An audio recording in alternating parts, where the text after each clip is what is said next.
It is good to be in LA. It is colder in DC at the moment, colder in Chicago, and 70-degree weather is something to be thankful for. And it is great to be at Dreamworks Animation. I would like to work here. I have asked Jeffrey. The only concern I had was the lights were kind of dim in the offices, and I'm pretty sure I'd fall asleep. But there's a natural connection between me and Dreamworks. I don't know if you know this, but my ears were one of the inspirations for Shrek.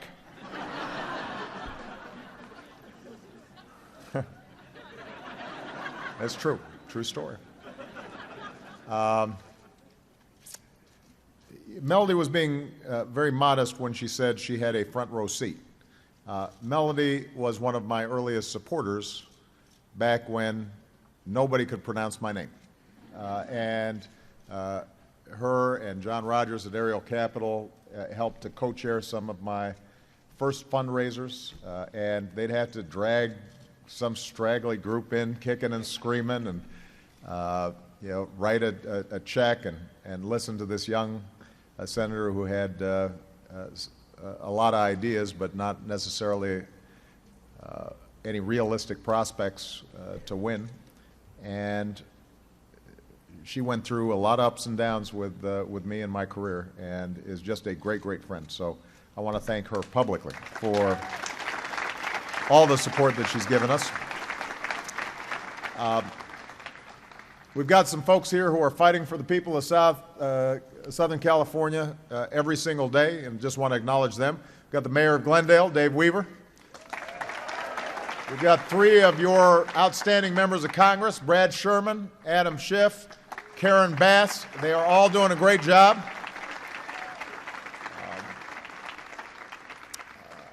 I want to thank all of you for being here, and I want to thank your CEO, Jeffrey Katzenberg, for inviting me.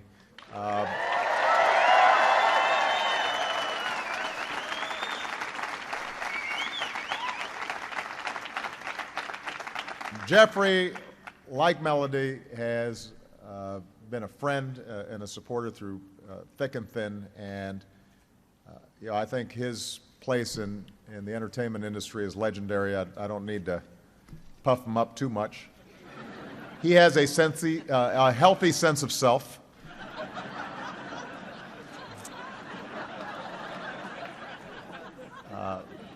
But he is a great friend. And somebody whose counsel and advice I value, and I'm incredibly grateful to be here at this wonderful institution that he helped to build. And I've come here today because this is one of America's economic engines. Not just Dreamworks, but this whole cluster of companies that generations have grown up knowing. Disney and Warner and Universal and others. When you think about it, what finance is to New York, what the auto industry is to the Midwest, what technology is to Northern California, entertainment is to this part of the country. And most of us have spent a lot of time thinking about our favorite movies or TV shows, but we don't often think about the entire infrastructure and industry behind the scenes. Hundreds of thousands of middle-class jobs. They're not always on the marquee. Jobs for electricians and carpenters and sound mixers and makeup artists and designers and animators depend on this incredible industry here in Southern California. Entertainment is one of America's biggest exports. And every day you sell a product that's made in America to the rest of the world. Every time somebody buys movie tickets or DVDs or distribution rights to a film, some of that money goes back to the local economy right here.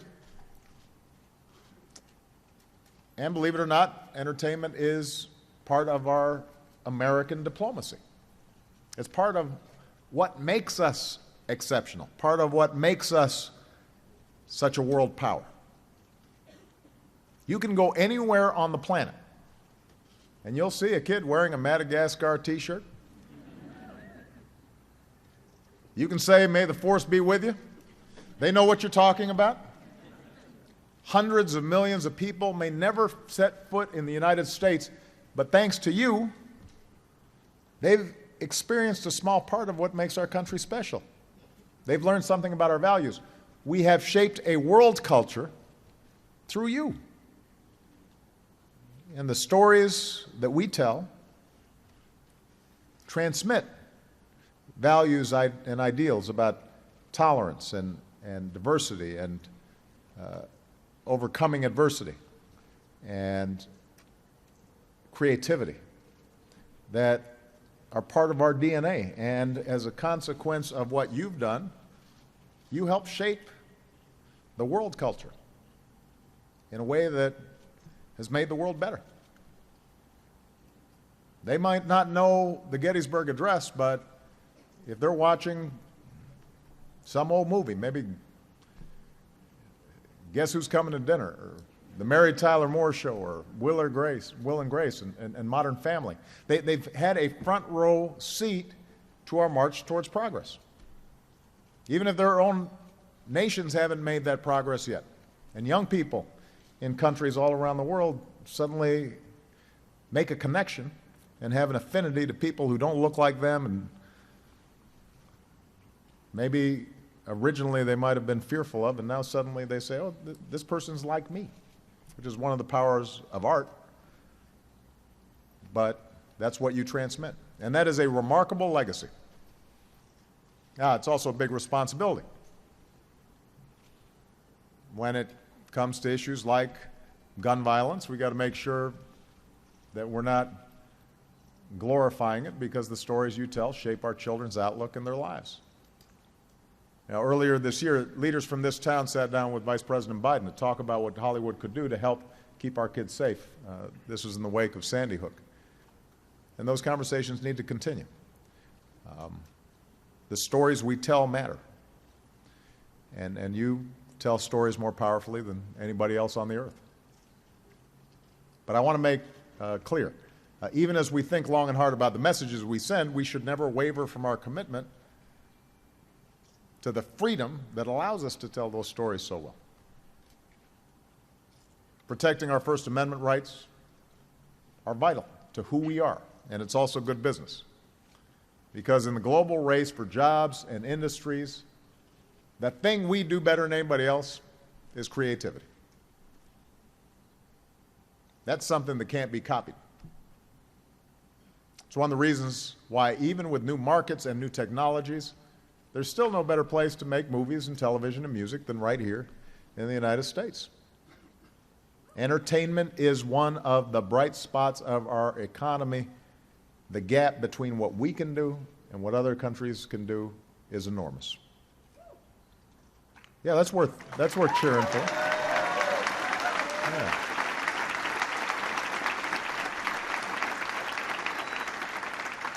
And that means that we've got to do what it takes to make sure that this industry and every great American industry keeps that competitive edge, so that more folks can find career paths like many of you have and get good middle-class jobs that allow you to support a family and get ahead.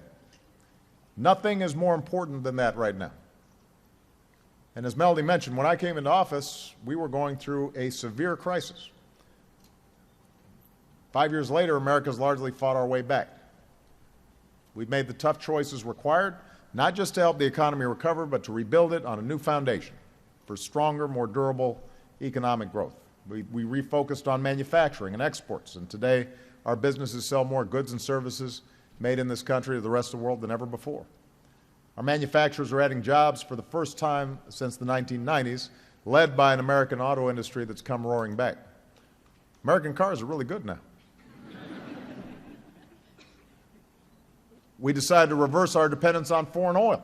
So today we generate more renewable energy than ever, doubled our renewable energy, more natural gas than anybody. For the first time in nearly 20 years, America now produces more of our own oil than we buy from other countries. It's good news.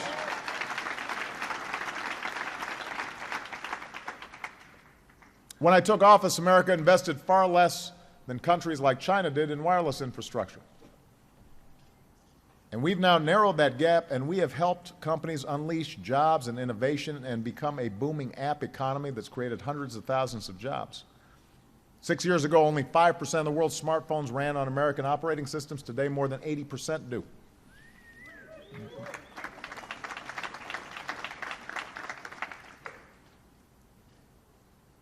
And yes, we decided to fix a broken healthcare system.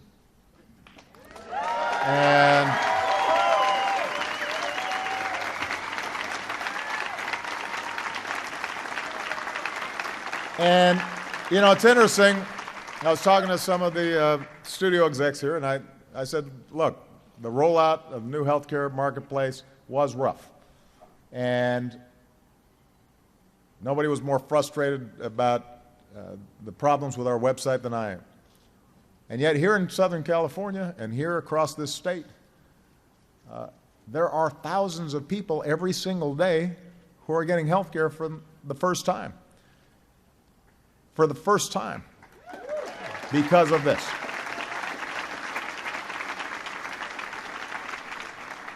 And by the way, the website's continually working better, so check it out.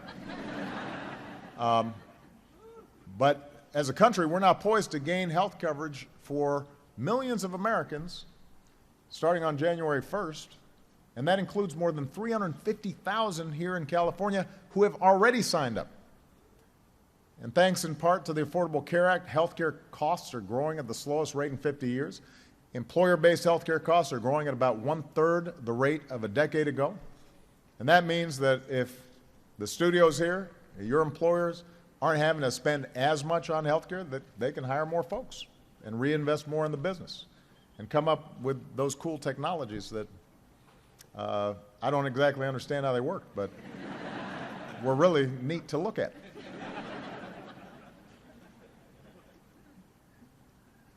And by the way, we've done all this while bringing down our deficits. After years of trillion-dollar deficits, we've reined in spending.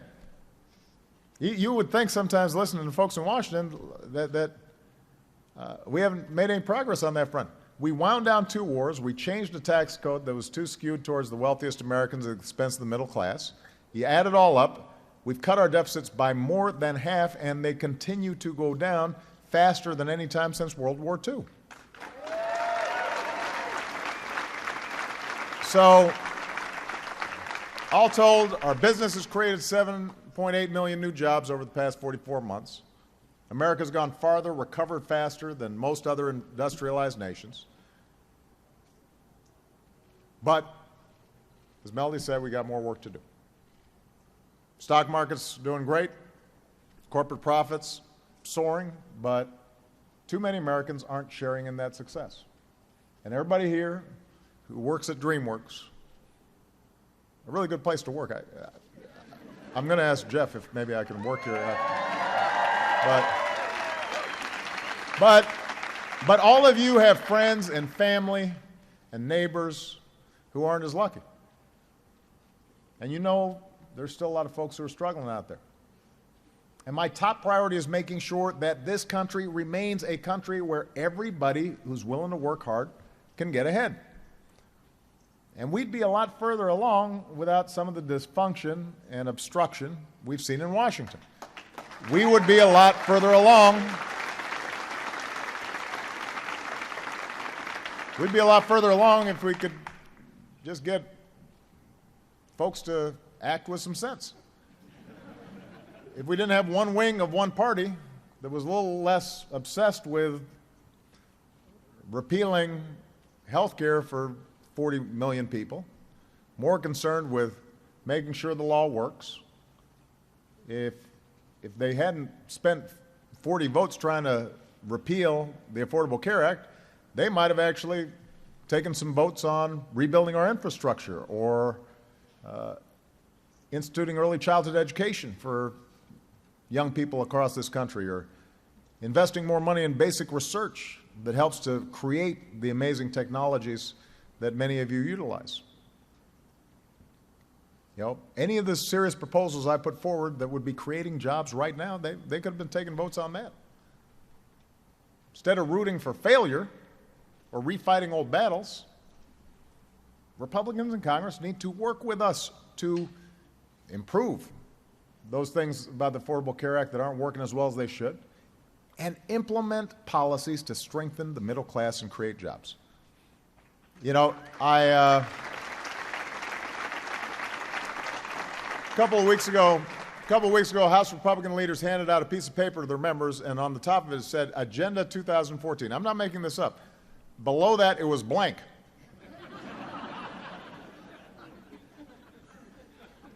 No, it was a blank sheet of paper. Nothing to create jobs or grow the economy or strengthen the middle class. And I've put forward my plans to create new jobs and even the odds for the middle class, and I've put forward plans that give some Republicans some of the things that they want in exchange for ideas that will create good jobs right now. And so far, they won't consider them. Some people have heard me say, my list of top 5 movies, The Godfather 1 and 2 have to be on it. But it turns out Marlon Brando had it easy because when it comes to Congress, there's no such thing as an offer they can't refuse. I just keep on coming back.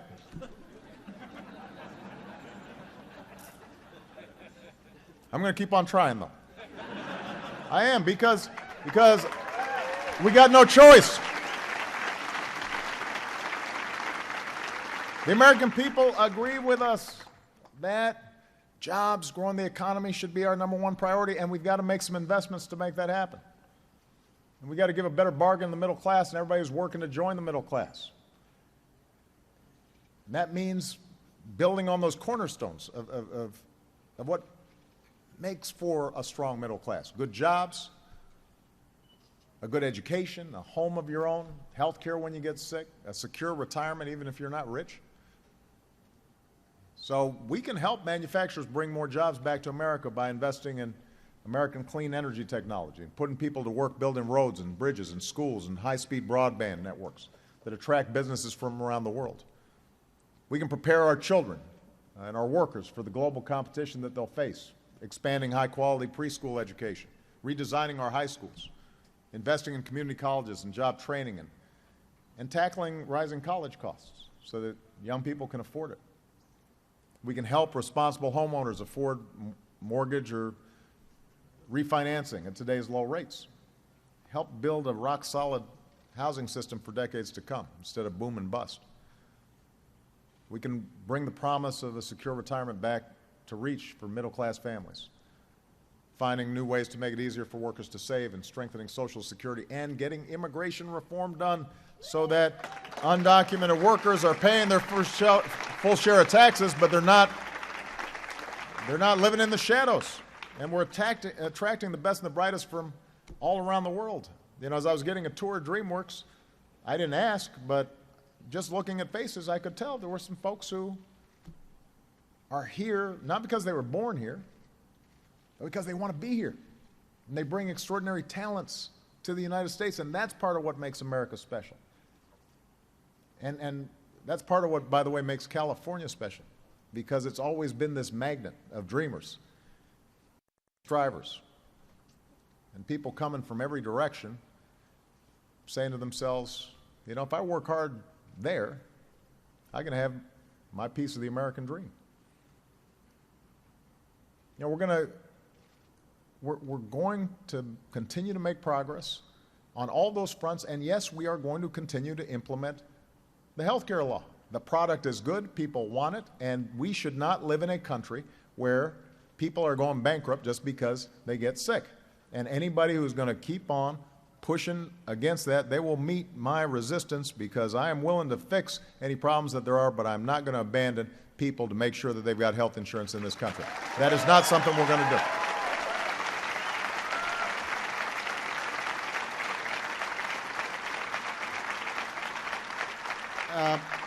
And the good news is, as I said, thousands of Californians are already signing up. I read a really powerful story over the weekend. I just want to mention about uninsured folks in Kentucky who are signing up in droves. in one of the poorest counties in the country. Some of them who can't imagine what having health insurance would be like. And you read these stories and you realize how important it is for folks in Kentucky, a state, by the way, that did not vote for me. And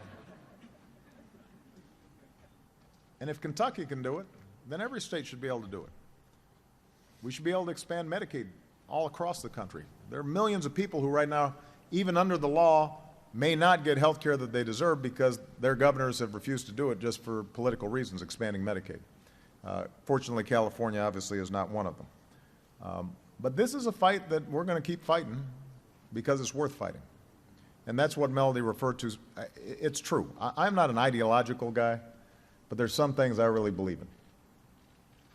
And part of what I believe in is that the essence of this country, what makes this place special, is this idea that Hollywood has glorified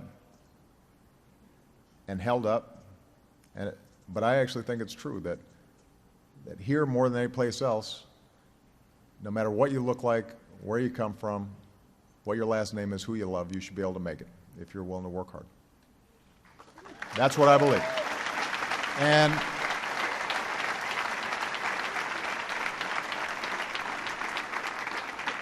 And there's certain values that make that a reality. You know, I have my critics, obviously. But since we're here in Hollywood, I want to think about something that the late, great Chicago film critic Robert Ebert said. And I was fortunate to get to know Roger Ebert and was always inspired by how he handled some really tough stuff. But kindness, he wrote, covers all of my political beliefs. Kindness covers all of my political beliefs. And when I think about what I'm fighting for, what gets me up every single day, that captures it just about as much as anything. Kindness, empathy, that sense that I have a stake in your success, that I'm going to make sure just because Malia and Sasha are doing well, that's not enough. I want your kids to do well also. And I'm willing to help to build good schools so that they get a great education, even if mine are already getting a great education. And I'm going to invest in infrastructure and building things like the Golden Gate Bridge and the Hoover Dam and the internet because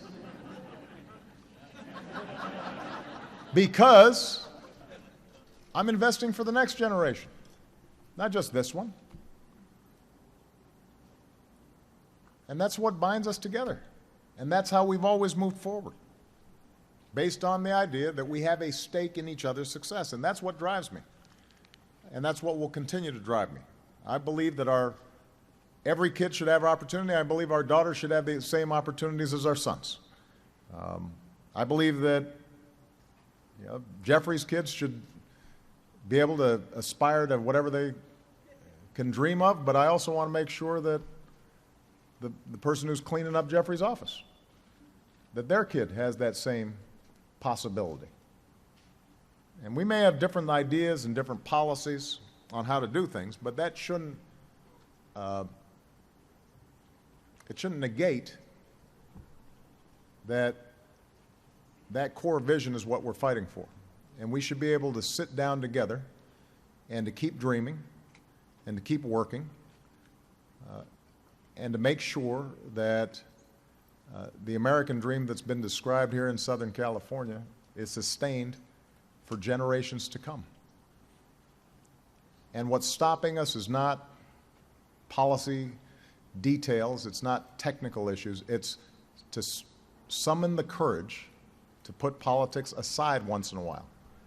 And remember that we've got more in common than our politics would suggest. And as long as I've got the privilege of serving as your president, that's what I'm going to keep on making sure that I do. To put politics aside once in a while and work on your behalf. So thank you, Dreamworks, for what you do. Thank you, Jeffrey, for your hospitality. God bless you. God bless America.